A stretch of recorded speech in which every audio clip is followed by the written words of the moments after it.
Bienvenue sur le plateau de la matinale. Si vous nous rejoignez, nous sommes le mercredi 26 octobre et nous sommes repartis pour une demi-heure d'actualité et d'infos, le tout 100% Vendée.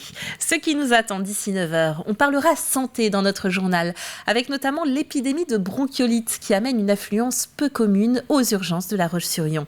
Il y aura également une belle idée de sortie dans le journal, avec le château des Aventuriers à Avrier qui nous amène sur la piste des pirates. Et dans notre Plus de l'info, nous ferons un focus sur les beaux témoignages que vous nous avez offerts pendant la grande course de la Joséphine, la fameuse course au profit de la lutte contre le cancer du sein. Mais avant, on jette un œil à la météo. Et là, on retrouve enfin notre soleil. Alors certes, il y aura un léger voile nuageux qui atténuera la luminosité, mais nous aurons globalement une belle impression de beau temps. Le vent soufflera de 15 à parfois 30 km/h en rafale, mais les températures resteront agréables de 15 degrés sur l'est du département à 18 degrés. Et puis, dans l'après-midi, le ciel se voilera, il rendra le soleil terne à l'ouest. Le vent de sud s'affaiblira au fil de l'après-midi. Il soufflera à 30 km/h en début d'après-midi, puis 15 à 20 km/h le soir. Les températures resteront élevées. Pour une fin octobre, nous aurons 21 degrés sur le littoral et 22 degrés du côté des terres. On regarde maintenant les marées avec la basse mer qui sera atteinte à 11h53. La pleine mer, elle sera visible à 17h59. Côté coefficient, vous le voyez, nous serons autour de 97 et 98. On jette un œil à présent sur notre carte des marchés et vous le voyez, nous aurons l'embarras du choix en ce mercredi. Nous pouvons citer pêle-mêle les marchés de Bournezeau, de Rive-de-Lyon, de Saint-Benoît-sur-Mer ou les Épaisses. Vous pouvez retrouver bien entendu notre fameuse carte des marchés sur notre site internet tvvendée.fr. Aujourd'hui, on souhaite une bonne fête aux Armand et aux Dimitri si on en connaît. Le petit dicton du jour, le voici. À la Saint-Armand sont mûrs les glands. Il faudra aller le vérifier, ça. Le soleil se lève, il vient juste de se lever. C'était à 8h27 et il se couchera à 18h40. Nous perdons donc encore 3 minutes d'ensoleillement. Et le 26 octobre, c'est l'anniversaire de François Mitterrand qui aurait eu aujourd'hui 105 ans. On passe au journal.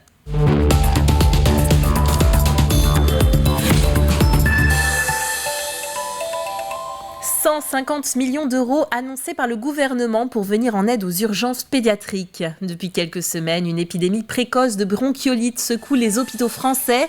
En Vendée, l'affluence des urgences de La Roche-sur-Yon bat tous les records.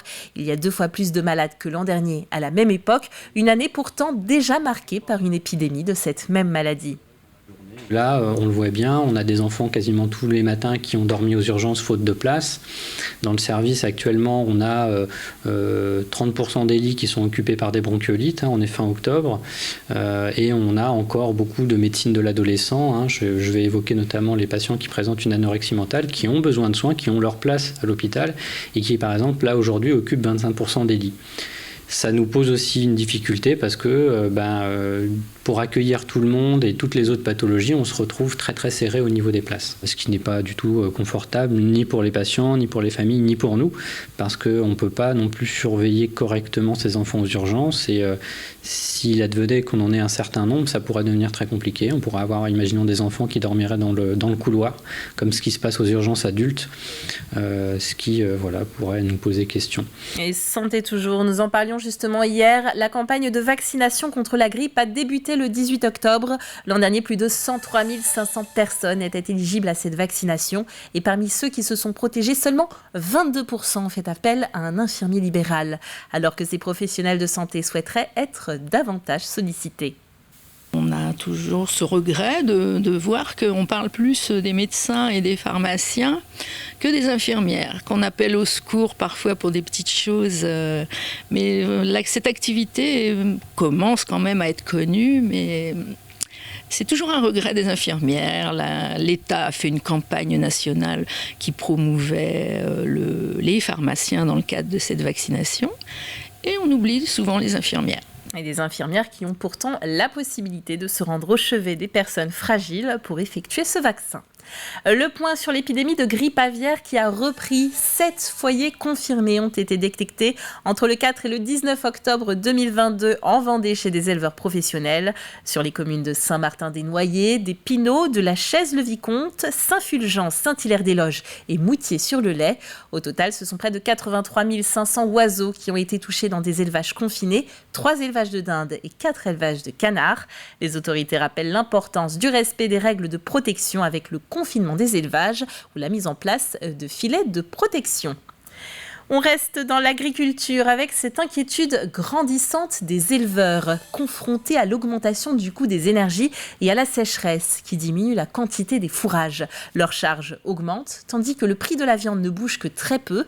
Agathe Poulet a rencontré un éleveur de bovins à Beaulieu-sous-la-Roche. Il nous explique la situation.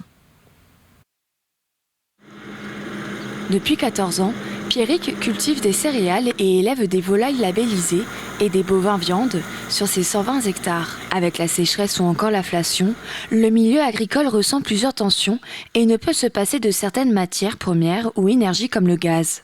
Pour notre production volaille, les 3 premières semaines, il faut absolument chauffer les bâtiments pour avoir une température ambiante à 28-30 degrés à l'intérieur du bâtiment. Donc c'est indispensable pour nous le gaz. Pour un gaz qui était à 560, maintenant on le paye 940 € la tonne. Aussi on a subi le coût de l'électricité indirectement, ainsi que le coût des matières premières comme les céréales qui ont augmenté de près de 40%, qui se voit nous essentiellement au niveau de l'aliment de nos animaux.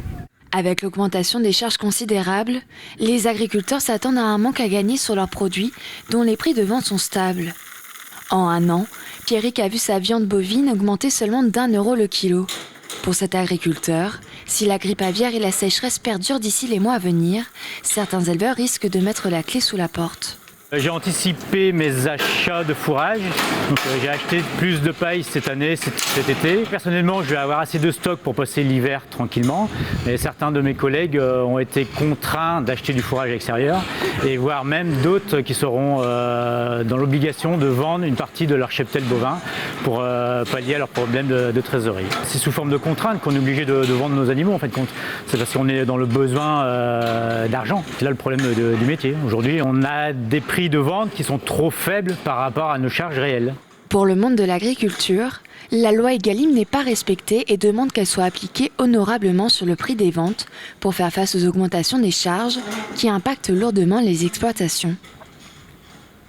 Dans un autre domaine, la situation s'améliore légèrement mais reste préoccupante. La ressource en eau dans le département est fragile et seule l'arrivée de fortes pluies permettra d'améliorer cette situation.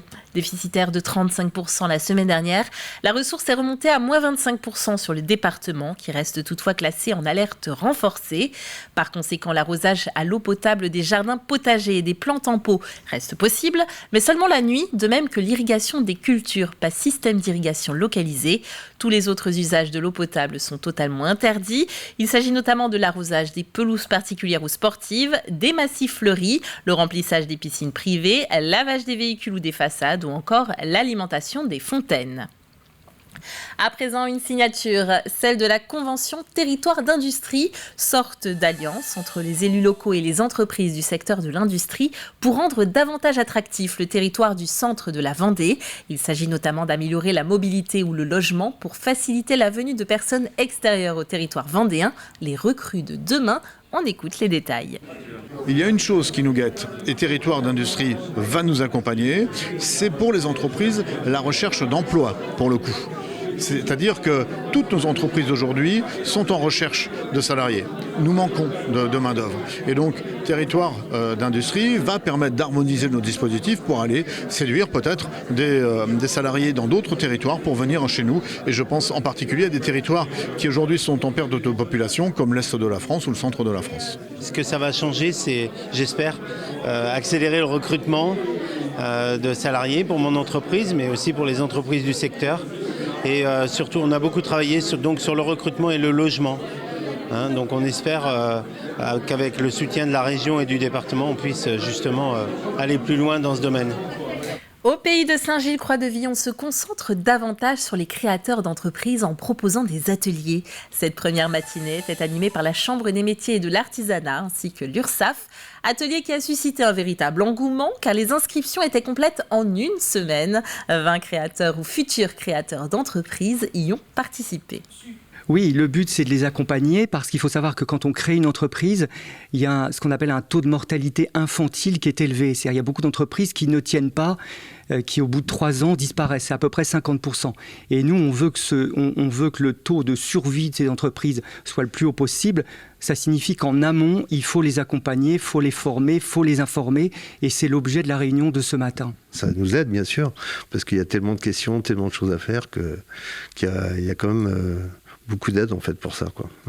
On a déjà tout ce qui est en fait financement, etc. Mais il y avait surtout les questions au niveau du statut juridique en fait, ce qu'on voulait savoir, et puis au niveau des impôts, etc. Comment ça allait se passer, au niveau de l'URSSAF justement, c'est eux qui présentaient la formation en fait. Donc voilà, surtout pour ça, on a beaucoup de questions là-dessus, quoi. D'autres ateliers sont prévus en décembre et courant 2023, à savoir que 400 immatriculations d'entreprises ont été enregistrées sur ce secteur. Et une médaille pour Baptiste Lamy. Cet ancien apprenti du BTP CFA Vendée a participé à la finale internationale du concours World Skills Competition 2022 pour le métier de plâtrerie construction sèche. Après 3 jours de compétition, il a obtenu une médaille d'excellence internationale. Il termine en effet au pied du podium, derrière 2 compétiteurs chinois et le compétiteur suisse. Le World Skills se déroulait du 19 au 22 octobre au Parc des Expositions de Bordeaux. Avec les vacances, nous continuons de vous proposer quelques pistes pour occuper petits et grands. Aujourd'hui, découvrez les secrets du mystérieux château des aventuriers d'Avrier. Pour Halloween, un Cluedo dans le château et un escape game dans une maison hantée vous attendent. Une richesse de parcours qui a sauvé le château voilà 20 ans. Chaque année, 100 000 visiteurs s'y déplacent. Le reportage d'Alix Lanos. Pour passer le temps, les pirates utilisent leur adresse avec les nœuds pour créer de véritables œuvres d'art. Magnifique, non ? Seras-tu retrouvé sur la barre en bois le nœud le plus présent ? Naomi se lance à la poursuite du trésor du pirate. Pour ça, elle va devoir répondre à différentes énigmes et se creuser les méninges, car le parcours d'1h30 environ en pleine nature est jalonné d'épreuves pas si faciles. Il faut aller vers le sud, un coup sur le nord, 3 pas à l'ouest, donc c'est un petit peu compliqué quand même. Et entre le parcours du pirate et celui des dinos, il y a de quoi se défouler à l'extérieur et ravir les visiteurs. On adore, nous on est de pas trop loin, donc on l'a déjà fait plusieurs fois. Nous ici, on est super bien en famille, donc voilà. Ce sont des jeux intelligents où ils sont obligés de mettre un peu de réflexion, donc c'est super. Il y a des activités trop bien, c'est des énigmes et on joue souvent avec ma sœur, mon cousin, ma cousine et on s'amuse. Moi, ce que je préfère, c'est la maison hantée, parce que ça fait un peu peur, puis on est dans la période de Halloween. Oui, moussaillon. Pendant que Théo se fait peur à l'escape game de la maison hantée, plusieurs familles découvrent le moindre recoin du château de la Guignardière en jouant au Cluedo géant. On est en train de chercher l'assassin pour passer à l'énigme suivante. Et voilà, pour progresser dans la mission. On n'est pas très bon enquêteur. Oui. Non, franchement, c'est très intéressant. Et bien sûr, cette année encore, pour les vacances de la Toussaint, le château a mis le paquet côté décoration. La fête d'Halloween est devenue un temps fort à ne pas rater. Ça fait quelques années, mais cette année, on a marqué particulièrement l'événement avec pas mal de décorations. On a utilisé plus de 150 bottes de paille, autant de citrouilles et de courges. Et on a 2 journées spéciales, le 31 octobre et 1er novembre, avec des acteurs qui vont venir ici animer le site. Une nocturne jusqu'à 20h pour la maison hantée, avec des lumières, voilà, des petites choses sympas. Aventure, histoire et frissons vous attendent donc pendant toutes les vacances, sans réservation. Âme sensible s'abstenir, les décorations d'Halloween sont particulièrement réussies. On finit ce journal avec le festival Nuit Courte de l'association Fontenay-en-Seine. Du 28 au 30 octobre, on attend plus de 3000 visiteurs chaque soir. Un grand soin est apporté à tous les à côté de l'événement. Camping, covoiturage ou encore tarifs spéciaux en train. À l'espace Cassin de Fontenay-le-Comte, on s'active avant le début de cette 5e édition qui s'annonce prometteuse. C'est avant tout à l'initiative de l'association Fontenay-en-Seine de doter le territoire d'un festival de musique actuelle avec une programmation et une invitation des artistes emblématiques de la scène française, la scène internationale. Et donc on est sur un festival qui propose des concerts gratuits et des concerts payants avec tout un projet visuel aussi de projection sur le festival. On a des têtes d'affiche telles que TFN, Ento, Les Têtes Raides, Bilix, mais on a aussi des découvertes comme Gambi, on a aussi des groupes comme Cléa Vincent, comme Gargantua, voilà. Et il y en a pour tous les goûts. Programme à retrouver en intégralité sur le site internet des Nuits Courtes.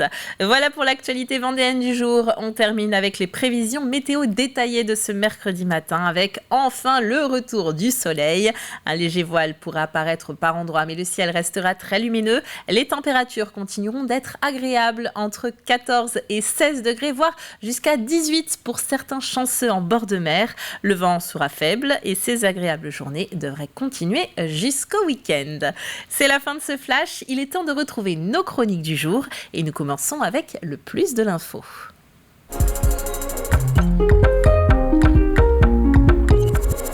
Retour aujourd'hui sur la grande course des Joséphines. En cours de reportage, notre journaliste a croisé tellement de femmes engagées et de témoignages touchants que nous avons eu envie de vous la faire revivre. C'était le 3 octobre à La Roche-sur-Yon.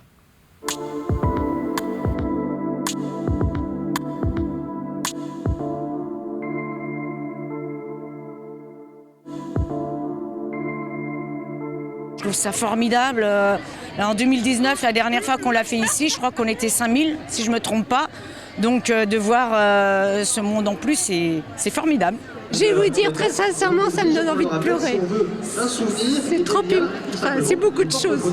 Pour nous permettre de participer, il y a la solidarité de toutes les personnes qui sont autour de moi. Donc ça montre encore plus qu'à plusieurs, on peut arriver à faire bouger les choses. C'est émouvant. Impressionnant, émouvant et c'est chouette, c'est génial. Ça montre bien que l'humain peut être une belle personne, un beau être sur cette terre. Des bonnes valeurs. Le regroupement des femmes et cette vague rose, c'est magnifique. C'est la deuxième fois que je la fais, c'est super. Il y a plein d'élan de solidarité, c'est pour la bonne cause. Nous sommes toutes concernées. J'ai plusieurs personnes de ma famille qui ont malheureusement été malades, dont ma sœur jumelle. Je lui fais un petit coucou. C'est la photo de notre meilleure amie, Véronique, qui est partie au mois de mai cette année et qui nous manque beaucoup, bien sûr. Ouais. Donc on est là pour elle, en sa mémoire. On l'a fait ensemble avec elle en 2019, lorsqu'elle a eu un apaisement dans sa maladie. Alors moi, je l'ai fait pour une amie, Honorine, une jeune maman à l'époque, comme moi. Et je l'ai perdue malheureusement, donc tout ça, je le fais pour elle, voilà, parce que elle est avec nous aujourd'hui. Et moi du coup c'est parce que je suis sportive que je voulais allier le sport avec cette cause qui est très importante. Puis parce que du coup ma belle-maman a eu le cancer du sein, donc c'était également un petit côté personnel en plus. Je voulais sensibiliser aussi les jeunes et puis montrer que c'est pas que les personnes les plus âgées qui peuvent être touchées. Ma femme a eu un cancer du sein, donc forcément on voit les choses différemment. Ça se guérit, mais il y a quand même beaucoup d'effets secondaires. Et deuxièmement, je pense qu'il n'y a pas tout le monde qui le savent, mais il y a 2% des hommes qui ont aussi le cancer du sein. Donc les femmes, c'est pour soutenir les femmes que je le fais, et ma femme, mes petites filles, mes belles-sœurs, enfin toutes les femmes. Et je trouve que c'est très bien, et il devrait y avoir plus d'hommes qui soutiennent les femmes. Je viens de finir mes 6 mois de chimiothérapie. On m'a diagnostiqué un cancer du sein à gauche. Le combat continue. Touchez vos seins.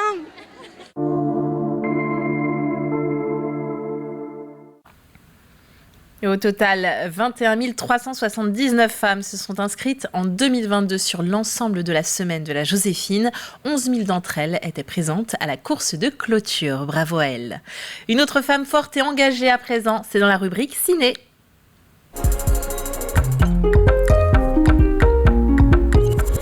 En ce mercredi, notre cinéphile Olivier vous conseille d'aller voir Simone, le voyage du siècle. Un film de Olivier Dahan avec Elsa Zilberstein dans le rôle éponyme. Le destin de Simone Veil depuis son enfance et ses combats qui ont bousculé toute une époque. Je vous laisse découvrir la bande-annonce bouleversante.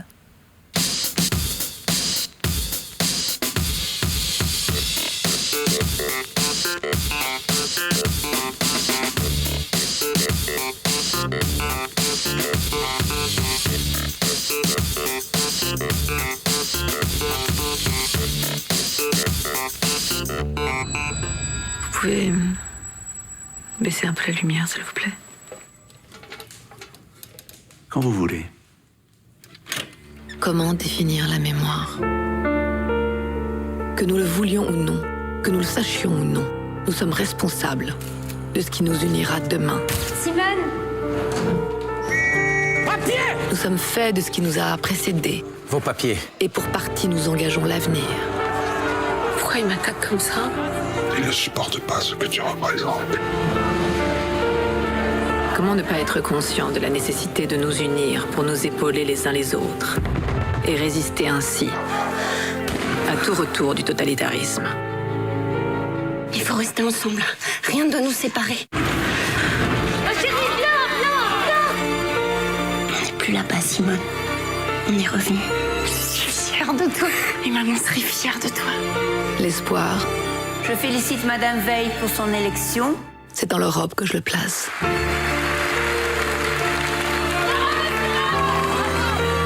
L'Europe qui a surmonté la haine et la barbarie. Votre travail, Madame Veil. Ma vocation. Ce n'est pas un travail, c'est une vocation. Le FN veut mettre le bordel, faut partir. Je reste. Vous ne me faites pas peur. J'ai survécu à pire que vous. J'avais ton âge. Tous les jours, je vois maman. C'est ma force. Maman, regarde-moi! Et mon modèle. Tous mes combats. C'est elle. Pour elle. Simone à découvrir dans la plupart des salles obscures vendéennes. On passe maintenant à l'extrait du jour.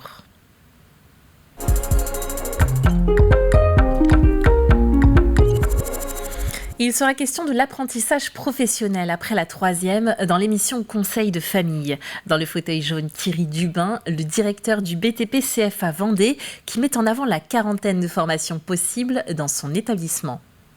Le BTP CFA de Vendée, donc c'est un centre de formation d'apprentis qui forme des jeunes et des moins jeunes d'ailleurs, on en reparlera certainement, dans les métiers du bâtiment. Et on a donc dans le panel de formation donc plus de 40 formations du CAP au BTS et dans 8 secteurs professionnels. Donc les 8 secteurs professionnels, c'est à la fois donc les métiers de la finition, hein, donc là on va avoir les métiers de peintre, de carreleur, de plaquiste, de sellier moquettiste. On va avoir ensuite les métiers donc de génie climatique, donc c'est plus les métiers de plombier, chauffagiste et tous les métiers qui sont périphériques à ce secteur-là. Les métiers de l'électricité. On va retrouver aussi un autre secteur autour du gros œuvre. Hein. Donc là, on retrouve tout ce qui est métier donc, de maçon, hein, donc, dans le secteur du gros œuvre. Les métiers du toit. Hein, donc ça, c'est un secteur nouveau cette année, hein, donc avec un CAP donc, couvreur. On a aussi les métiers du bois. Hein, donc on en reparlera avec Jade très certainement. Et puis on a les métiers de la piscine et les métiers de la métallerie, mais pas la métallerie industrielle, la métallerie artisanale. D'accord. Donc on compte 1670 apprentis et c'est une équipe derrière pour bien évidemment faire fonctionner l'ensemble de l'établissement de 120 collaborateurs avec des formateurs et ensuite des équipes qui sont plutôt sur les fonctions support de l'établissement. Très bien, merci. Le sujet de l'orientation des familles et des jeunes après la 3e est un sujet vaste et quelquefois les familles sont quand même perdues dans les offres de formation.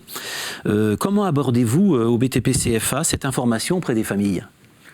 Donc l'orientation, c'est oui un sujet très vaste, compliqué. Hein, il faut aussi se mettre à la place des familles quand elles sont confrontées à ces questions-là en troisième, mais pas que en troisième. Hein, il y a aussi des jeunes que l'on accompagne parce qu'ils ont fait des parcours à l'université, et puis à un moment donné, ils se reposent la question de l'orientation. En tout cas, c'est un sujet qui se travaille au long cours. C'est pas, on prend pas une décision aujourd'hui pour demain matin de partir faire tel ou tel métier. Et nous, ce qu'on essaye de faire au niveau du BTP CFA de Vendée, c'est d'essayer de montrer ce que l'on fait, de montrer les métiers. L'intégralité de l'émission est à découvrir sur votre chaîne en cours de journée. Première diffusion à 9h, juste après votre matinale. Et ça y est, c'est le moment de passer à notre jeu.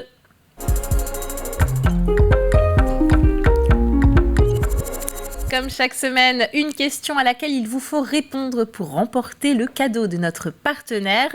La question de la semaine, la voici. Qui est le parrain du nouveau bateau d'Arnaud Boissière, la Micaline? Vous pouvez en voir les images à l'instant. Le bateau a été inauguré la semaine dernière et je vous demande de me donner le nom de ce fameux parrain. Un indice pour vous aider, il a sillonné les routes de France, surtout l'été. Je vous donne aussi les indices d'hier et de mardi et de lundi et de mardi, pardon. Il s'agit d'un ancien sportif professionnel et il n'a rien à voir avec le monde de la voile. À gagner, la Route du Sel nous offre une invitation canoë sympa pour 2 personnes. C'est la fin de cette matinale. Merci de nous avoir suivis. Je vous retrouve tout à l'heure à 12h30 pour un nouveau journal. D'ici là, passez une très bonne matinée sur TV Vendée.